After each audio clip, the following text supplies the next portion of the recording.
fois, les mémoires de la fée Diaphanie. Une belle histoire contée à partir de 3 fois rien. Avant, j'avais fait un spectacle avec du scotch, une danseuse sur corde avec son fil d'Ariane qui était juste un petit filet de scotch. J'ai également fait un spectacle en aluminium.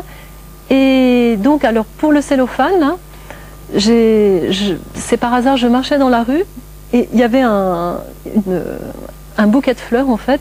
J'ai marché sur un vieux bouquet de fleurs emballé dans du cellophane et je me suis rendu compte qu'en fait, il reprenait sa forme propre. Ce qu'on voit dans le spectacle après, en fait, qu'il avait sa propre vie alors que c'est un matériau tout à fait industriel et vraiment pas vivant. Un spectacle de matière et de lumière, un spectacle éphémère qui dépoussière l'histoire de Cendrillon.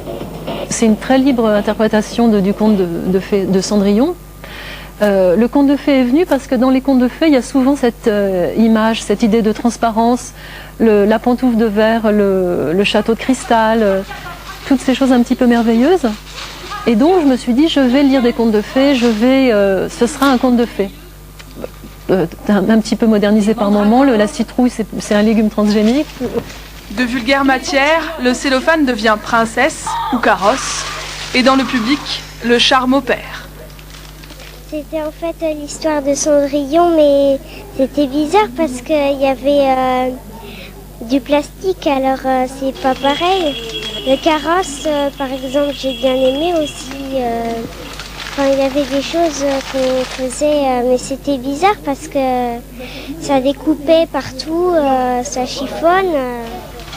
Demain, la conteuse et marionnettiste Barbara Mélois jouera avec un nouveau matériau. Petite histoire à l'eau de rose met en scène des personnages en papier toilette. Féerique, c'est ainsi que Barbara Mélois définit l'univers de ses marionnettes, un monde tout en transparence qu'elle présente jusqu'à dimanche au théâtre du Parc Pasteur.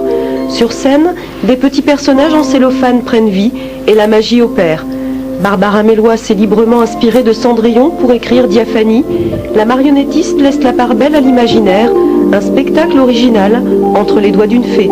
Je suis d'abord partie d'un travail sur la matière. J'ai choisi de travailler avec la cellophane et je me suis dit que l'idéal pour travailler cette matière était